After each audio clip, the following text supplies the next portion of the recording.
ആ ഒരു ബന്ധത്തിൻ്റെ പുറത്ത് വരുന്നത്. അപ്പോൾ അങ്ങനെ പിടിച്ചു. എൻ്റെ കഥാപാത്രം എനിക്ക് ഇഷ്ടപ്പെട്ടു. പവർഫുള്ളായിട്ടുള്ള സിനിമയിൽ അങ്ങനെയൊന്നുമില്ല. ഏത് സിനിമ വിജയിക്കും, ഏത് വിജയിക്കില്ല എന്ന് നമുക്ക് പറയാൻ പറ്റില്ല.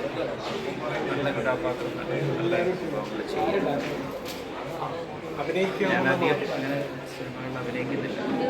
എൻ്റെ ഫിലിം റിക്ക് എന്ന് പറഞ്ഞ ഫിലിം ഡയറക്റ്റ് ചെയ്ത് റെഡിയായി റിലീസുമായിട്ട് ബന്ധപ്പെട്ട് ഓടിക്കൊണ്ടിരിക്കുന്നു. ഹരിനാരായൺ സിനിമ ചെയ്തിട്ടില്ല. അതിൻ്റെ കഥ കേട്ടപ്പോൾ എനിക്ക് ഭയങ്കര ഇഷ്ടം.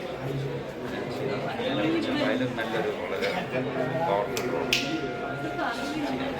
അവിടുന്ന് ഇതിന് പ്രേക്ഷകർ പറയുന്ന ഒരു ജാടയും ഇല്ലാതെ ചെറിയ ക്യാരക്ടർ പോലെ ശങ്കരേട്ടൻ ചെയ്യുന്ന ആ മനസ്സ് എന്നാണ് പറയുന്നത്. ചെറിയ ക്യാരക്ടർ നമ്മൾ ഇവിടെ വന്നിട്ട് കാര്യമില്ല. ആ സിനിമയിൽ എന്ത് ചെയ്യുന്നു എന്നുള്ളതാണ്. ആ സിനിമയിൽ നമ്മുടെ ക്യാരക്ടറിന് വളരെ ഇമ്പോർട്ടൻസ് ഉണ്ടെങ്കിൽ പ്രത്യേകിച്ച് ഈ സിനിമ ക്ലൈമാക്സിൻ്റെ കയ്യിൽ ഇഷ്ടപ്പെട്ടു. കഥ ഇഷ്ടപ്പെട്ടു. ചെയ്യാൻ സംവിധാനം ഇപ്പോൾ ഒന്ന് ചെയ്തിട്ടുണ്ട്. ഇപ്പം അടുത്ത വർക്ക് നടന്നുകൊണ്ടിരിക്കും. പോസ്റ്റ് പ്രൊഡക്ഷൻ വർക്ക് അതെല്ലാം കഴിഞ്ഞു. ഫസ്റ്റ് റിലീസ് മെയ്യിലേക്ക് റിലീസ്.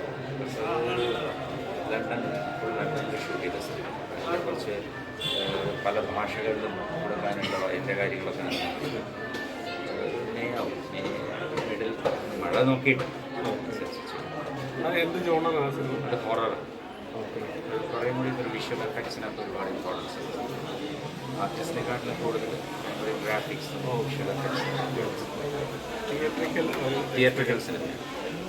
അഭിനയിക്കുന്നുണ്ട്. ഞാനൊരു സോങ്ങിൽ മാത്രം. ഡയറക്ഷൻ ആയതുകൊണ്ട് എനിക്ക് ഒരുപാട് എടുക്കാൻ പറ്റും.